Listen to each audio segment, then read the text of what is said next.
بسم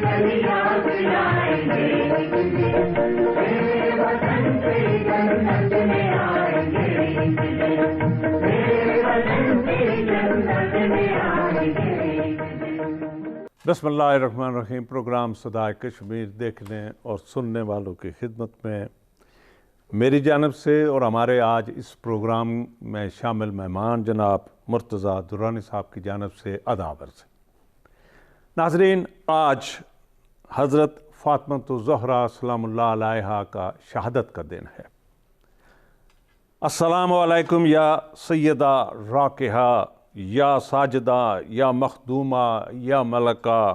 عصمت، یا معیار صداقت، یا ام ابیہا، یا ام العائمہ، یا مظلومہ، یا محور غیرت، یا محسومہ کل عالمین، یا صدیقۃ القبریٰ، یا بنت رسول عالمین، سیدات النساء العالمین. رسالت مآب صلی اللہ علیہ وسلم کی پیاری بیٹی، صدیقہ، طاہرہ، عابدہ، زاہدہ، عالمہ، غیر معلمہ، سیدۃ النساء العالمین، شہزادی کونین، خاتون جنت جناب حضرت فاطمۃ الزہرا سلام اللہ علیہ کا آج شہادت کا دن ہے. ناظرین، اپنے درود شریف میں آج حضرت فاطمۃ الزہرا سلام اللہ علیہ کی خدمت میں سلام پیش کیجیے. یہ وہ خاتون اول ہیں، خاتون عالمین ہیں کہ جن کے دروازے پر رسول اللہ صلی اللہ علیہ وسلم پانچوں وقت کی نماز ادا کر کے جب دروازے کے سامنے سے گزرتے تھے تو دق باب فرماتے تھے اور باب پر دستک دے کے فرماتے تھے السلام علیکم یا اہل البیت. تو یہ اس گھرانے کی مالکہ طاہرہ، ان کا آج شہادت کا دن ہے. ہماری جانب سے، اس ادارے کی جانب سے اور ہم سب مسلمانوں کی جانب سے سلام پیش ہو یا فاطمۃ الزہرا سلام اللہ علیہ. ناظرین، ہمارا پروگرام صدائے کشمیر اور کشمیر کے حوالے سے حال ہی میں جو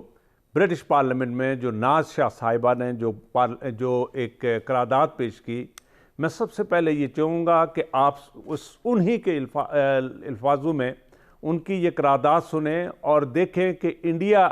اس قرارداد کو کس طرح لیتا ہے اور وہاں کے جو وزیر اعظم نے جو دورہ بھی منسوخ کیا اس حوالے سے، اور ساتھ ہی جو برطانیہ بلین آف ڈالرز کا جو اسلحہ جو انڈیا کو بیچ رہا ہے اس حوالے سے بھی یہ خاتون کیا فرماتی ہیں، ذرا اس کلپ میں سنیے گا. In 1945, the world set up the United Nations and with peace, justice and international cooperation in mind. At the signing of the UN Charter, which was signed by 50 nations, including ours, President Truman famously said, if we had had this charter a few years ago, and above all, the will to use it, millions now dead would be alive. If we should falter in the future in our will to use it, millions now living would surely die. Well, Chair, members across this House, and to those that will listen to my words after this debate, the Charter lives on today, but tragically, for the people of Kashmir, the will to use it doesn't. United Nations Security Council Resolution 47, providing the right of a plebiscite for the people of Kashmir, has existed since 1948. The will to implement still doesn't. 74 years on, the trajectory for the people of Kashmir is leading to a future far from a right of self-determination and closer to one of non-existence. But put history to one side for a second. In 2019, when India unilaterally revoked Article 370, removing the special status of Kashmir, outrightly defying United Nations resolutions, setting back previously agreed international resolutions like the Simla Agreement, arresting Kashmiri political leaders, enforcing curfews, implementing a media blackout, and denying internationally agreed principles of human rights for Kashmiri people. I ask this House, I ask our government, apart from the words of condemnation, what else did the people of Kashmir get? Since the start of 2010 to 2019 siege, the Kashmiri people have been shut off from the entire world, occupied by over 600,000 Indian soldiers in the largest military occupation in the world, Kashmiri women are targeted for rape, 250 Kashmiris killed, 1,500 injured, 657 houses destroyed, 4,815 cordon and search operations during the past 1 year alone. Political leaders under house arrest and being put through kangaroo courts. Thousands of non-Kashmiri Hindus of India have been issued domicile certificates, and the Indian government is proactively changing the very demographics of Kashmir, leading only to a path of ethnic cleansing of Kashmiri people. Minister,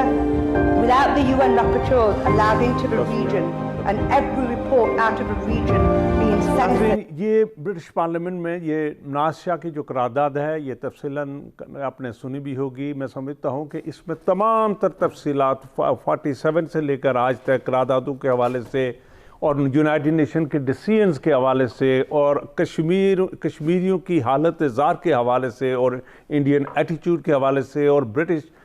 government جو ہے اس حوالے سے بھی ناز شاہ نے اپنی اس قرارداد میں اپنی اسپیچ میں تفصیلات جو ہیں وہ اپنے ایم پیز اپنی پارلیمنٹ میں پیش کی ہیں. میں یہ چاہوں گا کہ اسی کے ساتھ مشاعل ملک صاحبہ نے یاسین ملک صاحب کی یہ جو گرتی ہوئی صحت کے حوالے سے یا ان کے ساتھ جو جیل میں ظلم و ستم ہو رہا ہے جو انہوں نے اپیل کی ہے, میں سمجھتا ہوں یہ دنیا کے لیے ایک اپیل ہے, ان لوگوں کے لیے ہے کہ جن کے ہاں ضمیر نامی کوئی چیز ہے. ذرا سنیے مشاعل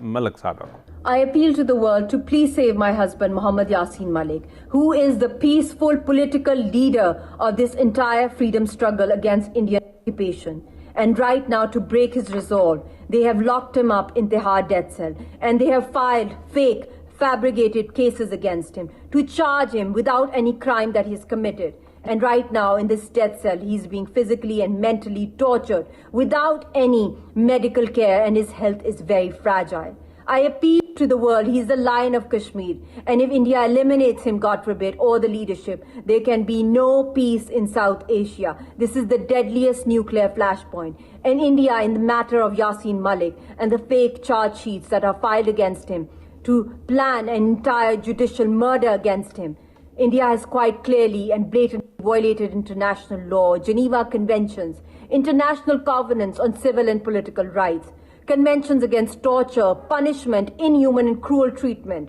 And it has violated customized international law codified in the standard minimum rules of the UNGA and UNSC on the rights of... یہ مشاعل ملک تھی اور انہوں نے اپنے ہسبینڈ کے حوالے سے یہ دنیا سے اپیل کی. مرتضیٰ صاحب, اس حوالے سے آپ کیا کہنا چاہیں گے کہ اس وقت جو یاسین ملک کے ساتھ جو انڈیا اس جیل میں جو ظلم و ستم کر رہا ہے, کوئی میڈیکل ٹریٹمنٹ نہیں, کوئی فرسٹ ایڈ تک نہیں,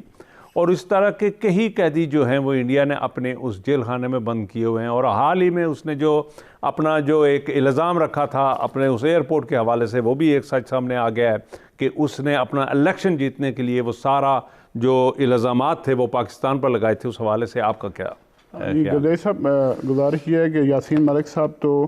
ایک سمبل بن چکے ہیں تحریک آزادی کشمیر کا اور مسلسل جدوجہد کا, اور آپ نے دیکھا ہوگا کہ یاسین ملک صاحب نے وہ واحد لیڈر ہے جس نے پہلی بار کہا کہ ہمیں گن چھوڑ کے تو امن کی راستہ جو ہے بات چیت کے راستے ٹیبل ٹاک پر. تو جب آئے تھے پاکستان لاسٹ ٹائم 2012 میں, تو انہوں نے ایک بات کی تھی کہ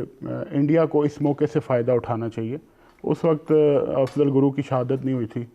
تو میں ان سے ملا, میری بات ہوئی, تو انہوں نے یہ کہا کہ میں نے انڈین گورنمنٹ کو, ان کے اداروں کو, پاکستان گورنمنٹ کو بھی انہوں نے کہا, لیکن پاکستان کی طرف سے ان کا پاکستان کے بارے میں ان کا بڑی اچھی پازیٹیو رائے تھی, لیکن انہوں نے کہا میں نے انڈین ہائی آفیشلز کو جہاں پہ یہ میسج دیا کہ اس موقع سے فائدہ اٹھائیں جس دن کشمیر کے نوجوان نے دوبارہ گن اٹھا لی. ان کا یہ کہنا تھا کہ یہ تحریک رکے گی نہیں. اس وقت انڈیا میں 2012 میں جو ہے وہ امن کے حالات نہیں تھے, لیکن اس طرح تحریک نہیں تھی جو بعد میں افضل گرو کی شہادت کے بعد اور پھر برہان وانی کے بعد آپ نے دیکھا کہ لیڈر لیس تحریک چلی, لوگ گھروں سے باہر نکلے. تو میں سمجھتا ہوں کہ اتنا ویژنری لیڈر ہے یاسین ملک صاحب, اور انڈین گورنمنٹ ظاہر ہے اور وہاں کے لوگ ان کے جو آپریٹ کر رہے ہیں مقبوضہ کشمیر میں, وہ یاسین ملک صاحب سے بہت خوفزدہ ہیں,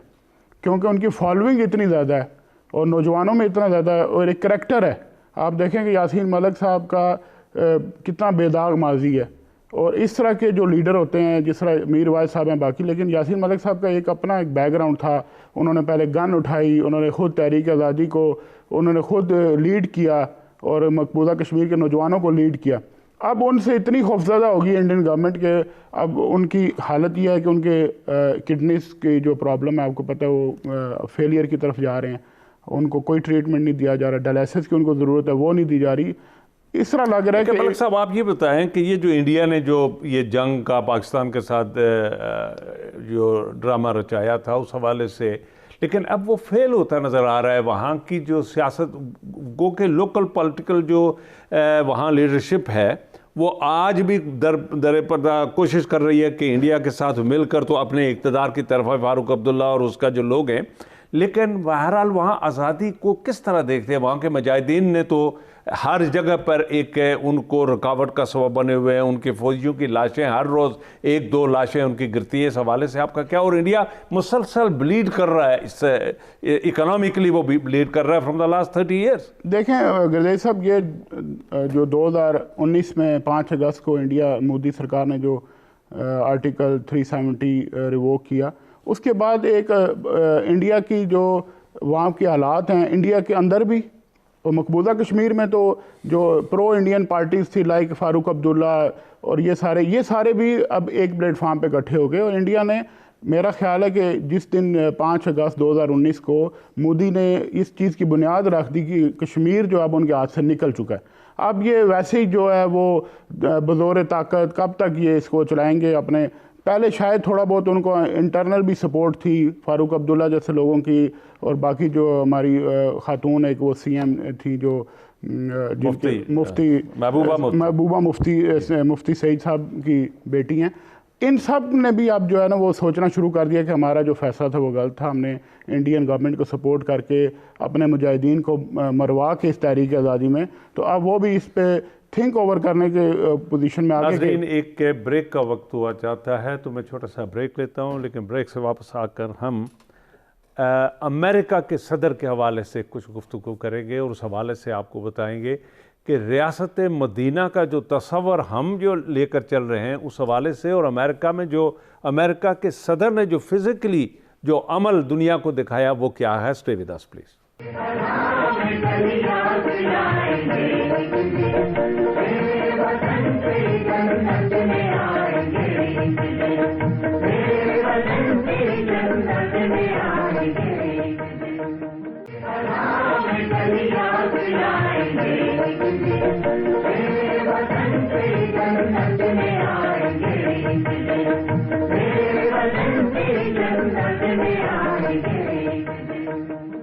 ویلکم بیک ناظرین جی، میں آپ کی توجہ جو ہے ناظرین لے جاتا ہوں امریکہ کی طرف، اور امریکہ میں جو پچھلے دنوں پولیس نے اپنے گھٹنوں کے نیچے رکھ کر جو جان فلائیڈ کی جو جان لی تھی، اس کو مار دیا تھا، وہ کالا تھا، اور اس حوالے سے ایک لاکھوں لوگ امریکہ کے وہ جو سڑکوں پر نکل آئے تھے، اور انہوں نے، لیکن اس وقت کے جو صدر تھے، صدر ٹرمپ جو اب بھی صدر ہیں اور شاید 2-4 دن کے بعد نہیں ہوں گے، لیکن انہوں نے اس پر کوئی نوٹس نہیں لیا، اور وہ اسی طرح سے فرعونیت لے کر پھر رہے تھے، اور اپنی ایک جو ریشیل جو اس کی پالیسی تھی، سفید چمڑی کی تحفظ میں وہ آگے نکل رہے تھے۔ لیکن موجودہ جو نئے صدر جو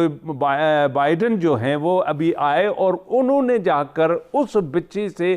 کس طرح جھک کر اپنی ریاست امریکہ کے بیہاف پہ جا کر معافی مانگی اس جان فلائیڈ کی بچی سے۔ ذرا دیکھیے کہ یہ کس طرح سے موجودہ صدر جو ہے وہ اس سے معافی مانگ رہے ہیں بچی سے۔ اور دورانی صاحب آپ بھی یہ دیکھیں گے کہ ہمارے ہاں 11 لاشیں 6 دن پڑی رہی، اور وہ ہاتھ بند کر کہتے رہے کہ ہمارا پرائم منسٹر آئے اور ہم ان کو دفن کریں۔ اور اسلام آباد میں جو بچہ جو ہے، جو نوجوان بچہ پولیس کی گولیوں کا نشانہ بنا، اور امریکہ کا صدر ابھی اس نے حلف نہیں اٹھایا، اس نے جا کر سب سے پہلے اس بچی کو ڈھونڈا، اس کے ہاں معافی مانگی اپنی اسٹیٹ امریکہ کے بیہاف کہ پوری قوم بچی آپ سے معافی مانگتی ہے، یہ بچی کھڑی ہے اور یہ پریزیڈنٹ ہے۔ اس حوالے سے آپ کیا کہتے ہیں کہ کیا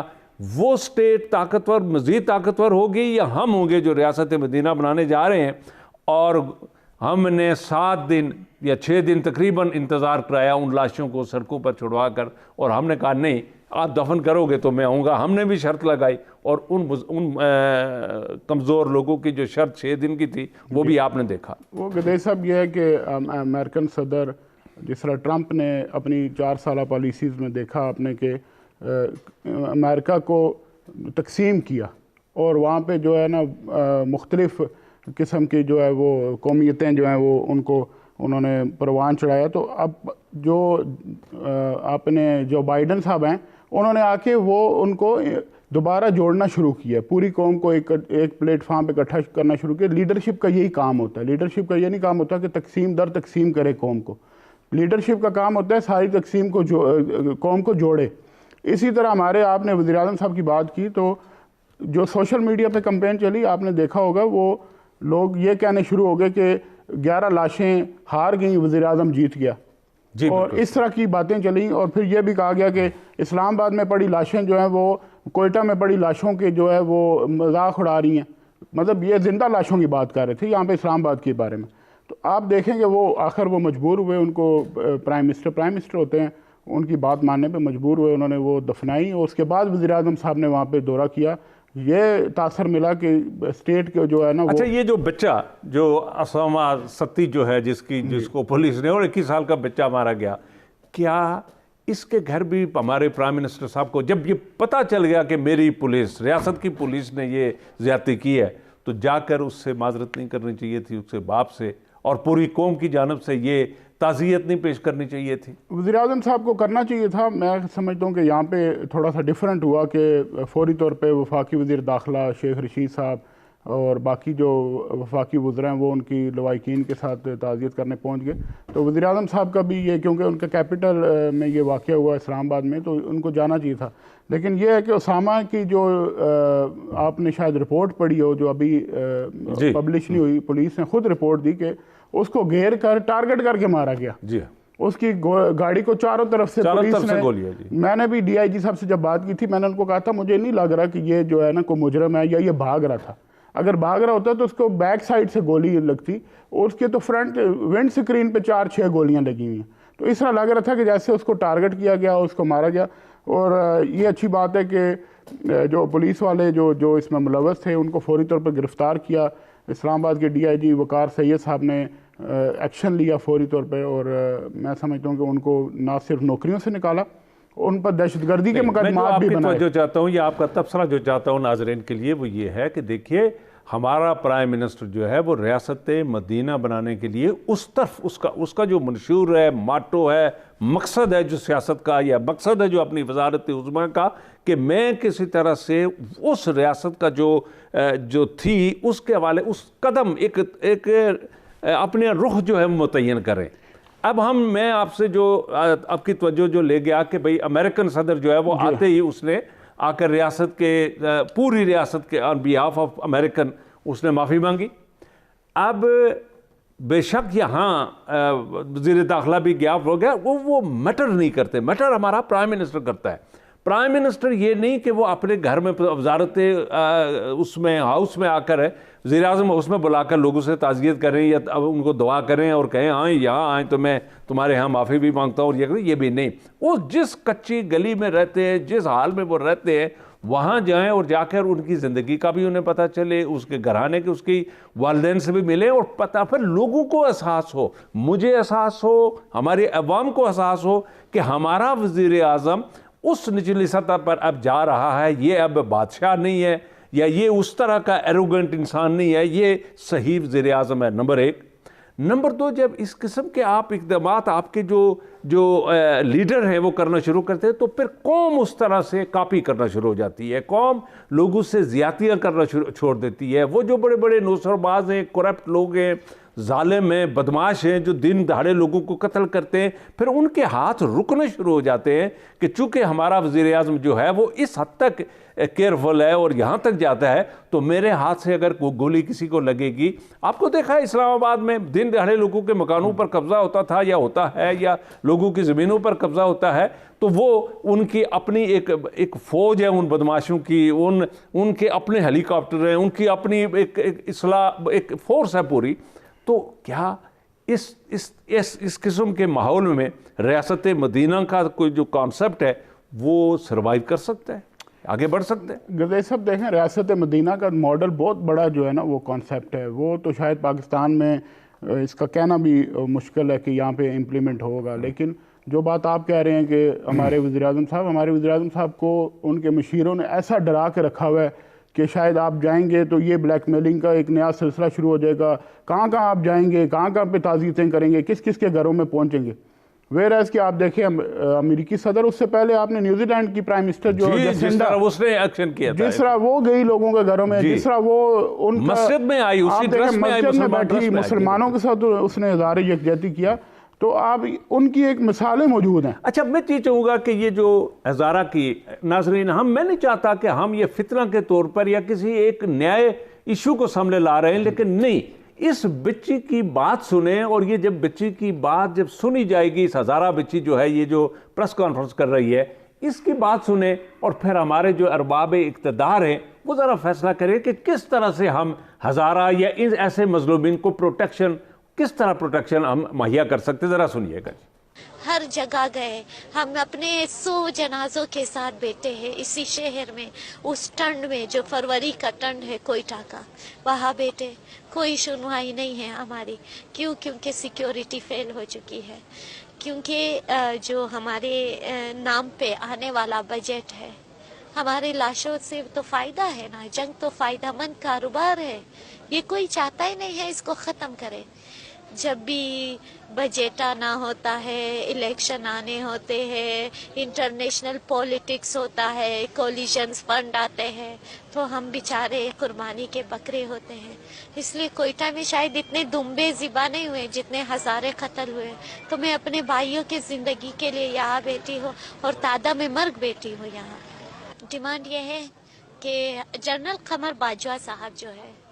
وہ یونیفارم میں نہ آئیں, عام آدمی بن کے ایک بار کوئٹہ آئے. سوچے وہ کوئٹہ وال ہے, سوچے وہ ہزارہ ہے, سوچے وہ پشتون ہے, سوچے وہ بلوچ ہے. 1 منٹ کے لیے ایک امیجنیشن لے, بغیر یونیفارم کے آئے. میں اس شہر کے ہر چیک پوسٹ, ہر محلے, ہر گلی کوچے میں رکشے پہ لے جاؤں گی, اور میں دکھاؤں گی کہ یہاں کے لوگ کے ساتھ سفر کرتے ہیں. ہمارا 3000 بیوہ عورتیں ہیں, ان سے ملیں اور ہمارے ایک سوال کا جواب دیں کہ جو 20 سالوں سے ہم قتل ہو رہے ہیں, اس کے محرکات کیا تھے, اس کے پیچھے کون ہے, اس کا ذمہ دار کون ہے, اور ہمیں کیوں قتل کیا جا رہا ہے. نیشنل ایکشن پلان کہاں چلا گیا, نیکٹا کا کیا اسٹیٹس تھا, کوئٹہ سیف سٹی پروجیکٹ کا کیا ہوا. یہ سب میں باجوہ صاحب سے, وہ بھی بچوں کے باپ ہے, وہ صرف 1 منٹ اس بچے کا چیخ سنے. اگر اس کا دل پتھر کا نہیں ہوا اور انسان کا دل تھا, تو میں یقین سے کہتی ہوں وہ سب کچھ چھوڑ کے یہاں آئیں گے. ناظرین, ہم چھوٹا سا بریک لیتے ہیں, اور بریک کے بعد آ کر ہم آزاد کشمیر میں جو اس وقت فوڈ کے حوالے سے لوگوں نے جو احتجاج کیا, لوگ سڑکوں پر آئے, اس حوالے سے ہم تفصیلاً بات کریں گے. اور ساتھ ہی جو ایجوکیشن کے حوالے سے نیا پیکیج جو ہمارے وزیر اعظم صاحب نے اب انٹروڈیوس کرایا, لوگوں کے سامنے لانے کی کوشش کیا, اس حوالے سے بھی بات کریں گے. Stay with us please.